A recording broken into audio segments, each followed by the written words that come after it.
नमस्कार, welcome to एजेसमन classes. हाँ साथियों, आज हम आपके लिए ला चुके हैं कक्षा 10 का अर्धवार्षिक परीक्षा का विज्ञान का पेपर। हाँ साथियों, आज हम इस वीडियो में बात करेंगे अर्धवार्षिक परीक्षा में होने वाले कक्षा 10 के विज्ञान के पेपर की। तो साथियों, आपको पता होगा कि जो आपकी अर्धवार्षिक परीक्षा होगी आरबीएससी राजस्थान माध्यमिक शिक्षा बोर्ड की कक्षा 10 की, वो जो साथियों जो परीक्षा है वो 8 से लेकर 20 दिसंबर के मध्य संपन्न होगी। मैं आपको स्क्रीन पे टाइम टेबल दिखा देता हूं साथियों। मैंने ऑलरेडी टाइम टेबल का वीडियो बना दिया है साथियों। अगर आपने अभी तक टाइम टेबल का वीडियो नहीं देखा है तो डिस्क्रिप्शन में जाके वहां से आप देखकर समझ सकते हैं कि किस किस दिन आपकी कौन सी परीक्षा होगी साथियों। और मैं आपको यहाँ पर स्क्रीन में नंबर दिखा देता हूँ साथियों। ये मेरे पर्सनल नंबर है, आप मुझे इन पर व्हाट्सएप पे मैसेज कर सकते हैं ताकि मैं आपको वहां पर जो कक्षा 10 का जिले वाइज यानी आप किस जिले में रहते हैं उस जिले का मैं आपको टाइम टेबल बता दूं। ठीक है साथियों, आज हम इस वीडियो में बात करेंगे अर्धवार्षिक परीक्षा के विज्ञान के पेपर की। हाँ साथियों, आज मैं आपके लिए लेके आया हूं कोई सिलेबस नहीं, कोई पैटर्न नहीं, पूरे का पूरा पेपर ही उठा के लाया हूं साथियों अर्धवार्षिक परीक्षा का। अगर साथियों आपने वीडियो लास्ट तक देख लिया ना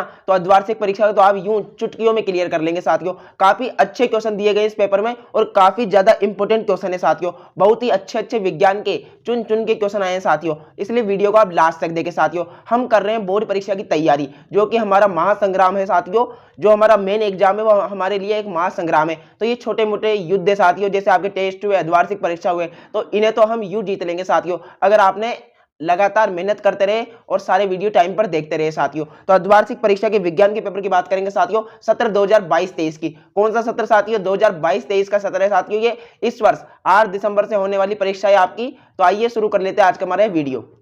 तो साथियों आप स्क्रीन पे देखेंगे तो आप यहां पर देख सकते हैं साफ साफ लिख रहा है अर्धवार्षिक परीक्षा कक्षा 10 विज्ञान। जो साथियों आपका पूर्णांक रहेगा वो आपका 70 नंबर का रहेगा साथियों। ये 20 + 50 तो साथियों आपको नंबरिंग के ऐड करके बता रखे हैं। 70 नंबर का आपका अर्धवार्षिक परीक्षा का पेपर होगा, चाहे आपको किसी भी विषय का देख लीजिए साथियों, सामाजिक विज्ञान, संस्कृत, सभी में आपका 70 नंबर का होने वाला है। और साथियों इस बार समय आपका 3 घंटे का रहेगा और जो आपकी मुख्य परीक्षा है साथियों वो 3.25 घंटे की है और जो अर्धवार्षिक परीक्षा वो लगभग 3 घंटे की है। इससे कम भी हो सकती है साथियों, लेकिन लगभग इतनी होगी। ठीक है, उसके बाद बात करते हैं साथियों। इसमें दिया गया है कि खंड है बहुविकल्पी प्रश्न है, यानी कि विकल्प में उत्तर देना है, और खंड ब में वर्णनात्मक यानी वर्णन करने वाले प्रश्न है।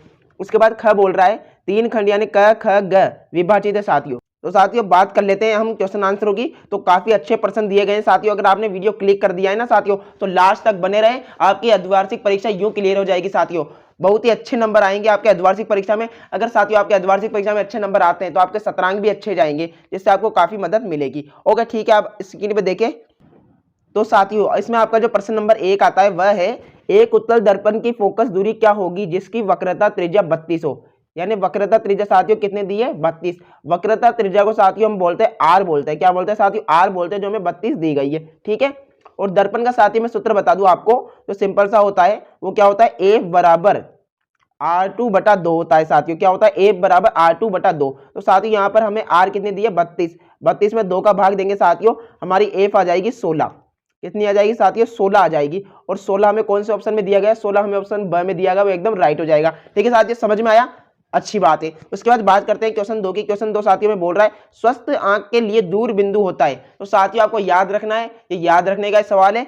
25 सेंटीमीटर होता है साथियों। कितना होता है? 25 सेंटीमीटर। आपका एकदम राइट आंसर हो जाएगा। ठीक है, उसके बाद बात करें साथियों नेक्स्ट क्वेश्चन की।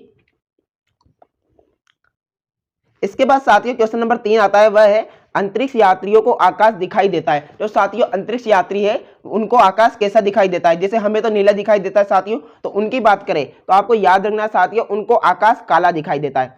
कैसा दिखाई देता है साथियों? काला दिखाई देता है। ओके ठीक है, उसके बाद बात करें क्वेश्चन नंबर 4 की। एक लघु परिपथ में धारा का मान क्या होगा? तो साथियों लघु परिपथ का मतलब है एक छोटा तार। ठीक है ना, एक तो होता है बड़ा वाला तार और एक छोटे तार की बात की है। तो साथियों जितना छोटा होगा विद्युत धारा का प्रवाह उतना अधिकतम होगा। तो यहाँ पर आपका सही एकदम राइट आंसर हो जाएगा अधिकतम।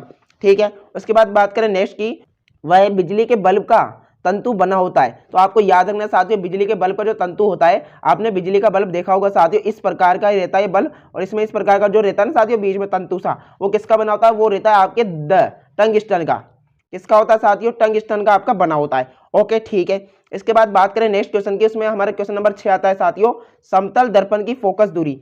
समतल दर्पण की जो फोकस दूरी हो साथियों, यानी कि हमारा समतल दर्पण होता है, इसकी जो हमें फोकस दूरी बतानी है साथियों, तो इसकी फोकस दूरी आप याद रखिए साथियों, इसकी फोकस दूरी होती है अनंत। क्या होती है साथियों? अनंत होती है। ठीक है, आशा करता हूं आपको सारे क्वेश्चन अच्छे से समझ आ रहे होंगे साथियों। कोई भी दिक्कत है कमेंट बॉक्स में बेझिझक पूछ सकते हैं। ये आपका अपना चैनल है, हम आपके लिए निरंतर मेहनत करते रहेंगे और अच्छे से अच्छे प्रश्न बैंक वीडियो सभी समय पर लाते रहेंगे साथियों। इसलिए चैनल को सब्सक्राइब करके बेल आइकन को प्रेस कर लें ताकि समय पर वीडियो मिल सके। ठीक है साथियों। हाँ तो साथियों अब इसमें हमारा जो क्वेश्चन आता है नेक्स्ट वह है साथियों, मानव नेत्र द्वारा वस्तु का प्रतिबिंब बनता है। यानी कि मानव नेत्र है साथियों, हमारी आंख, उस पर वस्तु का प्रतिबिंब कहाँ बनता है? तो साथियों इसमें आपका राइट आंसर हो जाएगा द रेटिना पर बनता है साथियों। किस पर बनता है? रेटिना। एक बात ध्यान रखिए साथियों, इस रेटिना को कभी कभी हमारी जो क्वेश्चन है और बुक में क्या लिखा है? दृष्टि पटल लिखा है साथियों। क्या लिखा है? दृष्टि पटल। तो याद रहे दृष्टि पटल रेटिना को हिंदी में कहा जाता है। ओके ठीक है साथियों, गलती ना करें। उसके बाद क्वेश्चन नंबर 8 है, वह है निम्नलिखित में कौन सा तत्व धात्विक है?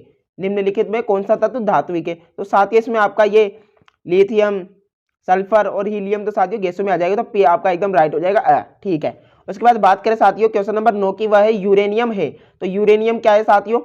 यूरेनियम आपका रेडियो एक्टिव तत्व है। क्या है साथियों? रेडियो एक्टिव तत्व, याद रखें साथियों। ओके ठीक है। उसके बाद साथियों 10वां है हमारा, सल्फर डाइऑक्साइड का जलीय विलयन होता है। तो साथियों सल्फर डाइऑक्साइड है, उसका जलीय विलयन कैसा होता है साथियों? वो अम्ल बनाता है साथियों, तो वो क्या होता है? अम्लीय हो जाएगा। क्या हो जाएगा साथियों? अम्लीय आपका एकदम राइट आंसर हो जाएगा। ठीक है। उसके बाद साथियों 11वां है, क्षारीय विलयन का पीएच है। तो साथियों आपको पता है जो पीएच स्केल होता है वो इस प्रकार का होता है, बीचों बीच 7 होता है और यहाँ पर हमारा 0 होता है और यहाँ पर साथियों कितना होता है? 14 होता है। अगर हम 0 से 7 की बात करें साथियों इधर की साइड, तो ये तो अम्लीय होता है, और क्षारीय की बात करें साथियों तो 0 से इधर की साइड होता है। तो इसमें क्या हो जाएगा? 7 से जो अधिक होता है वो क्या होता है? क्षारीय होता है। तो आपका द एकदम राइट आंसर हो जाएगा साथियों इसमें 7 से अधिक। ओके ठीक है, आशा करता हूँ समझ में आ रहा होगा साथियों। ठीक है। इसके बाद बात करें क्वेश्चन नंबर 13 की साथियों, तो क्वेश्चन नंबर 13 हमारा है 25 डिग्री ताप पर जल का आयनिक गुणनफल होता है। तो साथियों इसमें आपका एकदम राइट आंसर हो जाएगा 10 की पावर -14। ये आपका एकदम राइट आंसर हो जाएगा। ठीक है। अब साथियों बात करते हैं हम अगले क्वेश्चन की। इसमें हमें दिया है क्वेश्चन नंबर 14, पित्त का निर्माण कहाँ होता है? तो साथियों आपको पता है पित्त जो होता है पित्ताशय में होता है, लेकिन पित्ताशय कहाँ होता है साथियों? मेन आपका आंसर होगा इसमें ब, यकृत में साथियों। किसमें? यकृत में। ठीक है ना। जो पित्ताशय करेंगे साथियों गलत हो सकता है, इसलिए आप यकृत करके आना। ठीक है। उसके बाद साथियों बात करें द्वार कोशिकाएं पाई जाती है। 15 क्वेश्चन बोल रहा है द्वार कोशिकाएं कहाँ पाई जाती है? तो साथियों आपका इसमें राइट आंसर हो जाएगा रंध्रों में पाई जाती है। कहाँ पाई जाती है साथियों? रंध्रों में पाई जाती है। ठीक है साथियों। उसके बाद बात करें साथियों क्वेश्चन नंबर 16 की। क्वेश्चन नंबर 16 बोल रहा है प्रचलित ऊर्जा से ऊर्जा ग्रह कहलाता है। तो साथियों आपको पता है जो ऊर्जा ग्रह यानी शक्ति ग्रह एक ही नाम है साथियों, वो किसे कहा जाता है? वो कहा जाता है माइटोकॉन्ड्रिया को। किसको कहा जाता है? माइटोकॉन्ड्रिया को। ओके आप याद रखें, काफी बार ये प्रश्न पूछा गया है, आपको याद भी रखना है साथियों। उसके बाद है एक अणु ग्लूकोज के पूर्ण ऑक्सीजन के कितने एटीपी अणु प्राप्त होते हैं? तो साथियों एटीपी जिन बच्चों को पता नहीं है बता दूं साथियों, ये ऊर्जा का एक क्या होता है? गुण होता है, यानी मात्रक होता है। ठीक है साथियों, एक प्रकार की ऊर्जा है साथियों एटीपी। तो साथियों इसमें आपका राइट आंसर हो जाएगा 38 अणु। कितने साथियों? 38 अणु आपका एकदम राइट आंसर हो जाएगा। उसके बाद बात करें साथियों क्वेश्चन नंबर 18। क्वेश्चन नंबर 18 में बोल रहा है पादपों में जाइलम का कार्य क्या होता है? तो साथियों आपको पता है जाइलम है यानी जल इसमें नाम आ रहा है, आप याद रखते हो जल का संवहन करता है। किसका साथियों? जल का। ओके ठीक है साथियों, अगर आपने यहाँ तक वीडियो देख लिया ना तो लास्ट तक भी देख लें, क्योंकि काफी ज्यादा आगे इंपोर्टेंट सवाल आने वाले हैं, और ये भी आप देख रहे होंगे तो आपको लग रहा होगा ये तो बहुत अच्छे सवाल है। ओके ठीक है साथियों, एग्जाम में कुछ भी आ सकता है, इसलिए आपको तैयारी अच्छे तरीके से करनी है। उसके बाद बात करें साथियों 19वें क्वेश्चन की, अलैंगिक जनन मुकुलन द्वारा होता है। तो अलैंगिक जनन साथियों मुकुलन द्वारा होता है। कहाँ होता है साथियों? राइट आंसर हो जाएगा यीस्ट में होता है साथियों। कहाँ होता है? यीस्ट में। आपका ब एकदम राइट आंसर हो जाएगा। 20वां क्वेश्चन साथियों केवल प्रोटीन के बने होते हैं। तो साथियों आपका इसमें राइट आंसर होगा, तो इसमें साथियों आपका राइट आंसर प्रेयांश हो जाएगा। ठीक है। ओके बात करें साथियों नेक्स्ट क्वेश्चन की, इसमें आता है खंड ब, यानी वर्णनात्मक प्रश्न है साथियों, वर्णन करना है। तो मैं आपको यहाँ स्क्रीन पे आंसर बता दूंगा, पढ़ के रीड करके समझा के तो आप देख ले। क्वेश्चन नंबर 1 के साथियों लघु उत्तरीय प्रश्न का, 15 सेंटीमीटर फोकस दूरी के लिए उत्तल दर्पण से कोई बिंब 10 सेंटीमीटर की दूरी पर रखा है, तो प्रतिबिंब की स्थिति तथा प्रकृति क्या होगी? तो साथियों इसमें लगेगा हमारा दर्पण सूत्र। कौन सा सूत्र रहेगा? दर्पण। आप स्क्रीन पे देखिए साथियों, और मैं आपको इसको समझाता हूं। यहाँ पर लिखा है बिंब से दर्पण की दूरी, जिसे हम क्या मानेंगे साथियों? यू मानेंगे, जो कि -10 हो जाएगा साथियों, क्योंकि आपने जब परिपाटी देखी होगी साथियों तो इसमें बताया होगा कहाँ माइनस होता है कहाँ प्लस होता है। ठीक है। और उत्तल दर्पण की फोकस दूरी क्या हो जाएगी साथियों? ये प्लस का हो जाएगा साथियों, क्योंकि इधर की साइड हमारा प्लस ही रहता है ना। ठीक है साथियों। ओके फिर प्रतिबिंब की दर्पण से दूरी हमें v निकालनी है साथियों। तो जब गोलीय दर्पण का सूत्र है साथियों 1/f बराबर 1/v प्लस 1/u से। तो साथियों हम क्या करेंगे, यहाँ पर इसको 1/v को यही छोड़ेंगे और 1/u है साथियों, इसको इधर ले जाएंगे, पक्षांतरण कर देंगे। तो 1/v बराबर हमारा इस प्रकार से ये जो है इस प्रकार का फॉर्मूला निकल आएगा साथियों। फिर हम यहाँ पर मान रख देंगे साथियों 1/15 और 1/10। और फिर साथियों सोल्व करेंगे इस प्रकार से तो 5/30 प्राप्त होगा, जो कि हमें सोल्व करने में क्या होगा 1/6 होगा साथियों। इसका उल्टा करेंगे प्रश्नांतर तो हमारे पास 6 क्या आ जाएगा, आंसर हो जाएगा साथियों, राइट। ठीक है, तो इस प्रकार से आप ये लिख सकते हैं, यहाँ पे बता दूं मैं आपको। ठीक है, ओके। अब बात करते हैं नेक्स्ट क्वेश्चन की।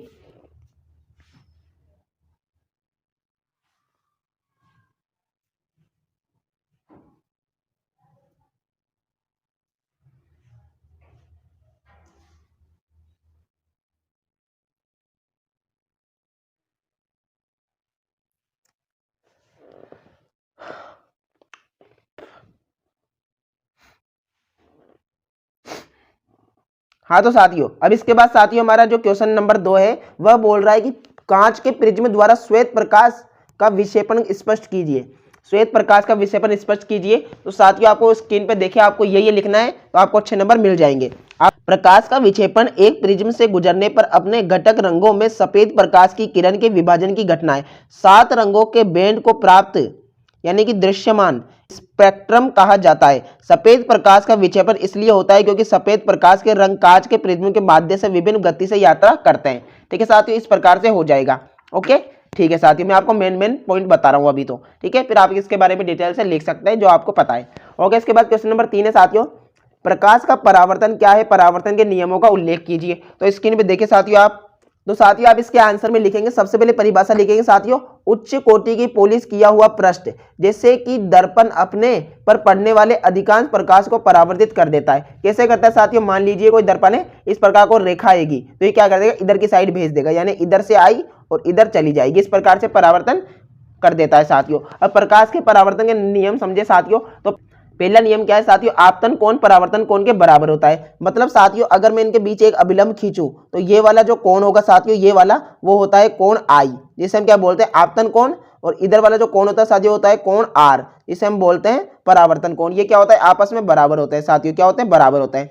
ठीक है, फिर सेकंड नियम है साथियों, आपतित किरण दर्पण के आपतन बिंदु पर अभिलंब तथा परावर्तित किरण सभी एक ही तल पर उपस्थित होते हैं।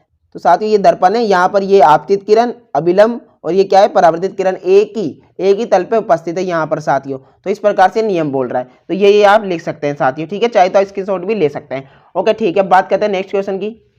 इसके बाद साथियों में क्वेश्चन नंबर 4 बोल रहा है कि ओम का नियम क्या है, इसके सत्यापन के लिए आवश्यक प्रयोग का वर्णन परिपथ आरेख बनाकर कीजिए। ओके ठीक है साथियों, तो हमें इस प्रकार से सोल्व कर लेना है। तो साथियों आप इसमें लिखेंगे, ओम के नियम के अनुसार यदि ताप आदि भौतिक अवस्थाएं नियत रखी जाए तो किसी प्रतिरोध या अन्य ओमिट युक्ति के सिरों के बीच उत्पन्न विभवांतर उसमें प्रवाहित धारा के समानुपाती होता है। आर को युक्ति का प्रतिरोध कहा जाता है, इसका एक मात्रक ओम है। ठीक है साथियों, ये आप आंसर लिख देंगे। अगर आपको और भी इसकी डिटेल पता है तो वो आप इसमें लिख सकते हैं साथियों। इसका जो चित्र में आपको स्क्रीन में बता देता हूं, आप इस प्रकार का चित्र बना सकते हैं। ओके, परिपथ बना सकते हैं।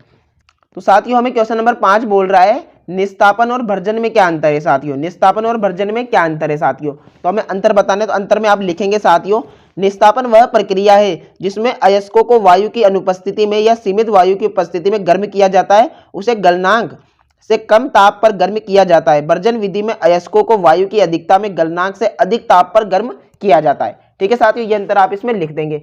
ओके ठीक है, उसके बाद साथियों छठा है, पीएच मान क्या है साथियों, दैनिक जीवन में पीएच का महत्व बताइए। आशा करता हूं साथियों आपको अब तक सारा क्वेश्चन का आंसर समझ में आए होंगे साथियों। वीडियो अच्छा लग रहा है तो लाइक कर दे, चैनल को सब्सक्राइब कर दे, बेल आइकन को प्रेस कर ले ताकि समय पर वीडियो मिल सके। और ये जो पेपर है साथियों, इसका तो मैं आपको पीडीएफ प्रोवाइड करा दूंगा साथियों व्हाट्सएप ग्रुप में। इस स्क्रीन पर दिखाई दिए गए नंबर को साथियों ऐड करके अपने फोन में मुझे मैसेज करें ताकि मैं आपको उसका इस पेपर का पीडीएफ भेज सकूं साथियों। ओके ठीक है, और साथियों अगर आप डायरेक्ट हमारे व्हाट्सएप ग्रुप में ज्वाइन होना चाहते हैं तो उसके लिंक डिस्क्रिप्शन में, वहां से आप ज्वाइन हो सकते हैं। ठीक है साथियों, तो पीएच मान क्या है, दैनिक जीवन में पीएच का महत्व। तो इसमें लिखेंगे साथियों आप, हमारे रक्त, आंसुओं, लार आदि का पीएच लगभग 7.4 होता है। यदि यह 7.0 से कम हो जाता है या 7.8 से बढ़ जाता है तो जीवन असंभव सा हो जाता है। वर्षा के जल का पीएच का मान जब 7 से कम और होकर 5.6 हो जाता है तो अम्लीय वर्षा कहते हैं। तो इसके उपयोग आ गए और पीएच का महत्व बता दी कि अम्लीय क्षारीय को बताने का एक प्रकार का सूचक का कार्य करता है। ठीक है साथियों, तो इस प्रकार से इसमें थोड़े बहुत क्वेश्चन और बचे हैं साथियों, जिनका भी हम आंसर आपको बता देंगे। ठीक है, ओके ठीक है।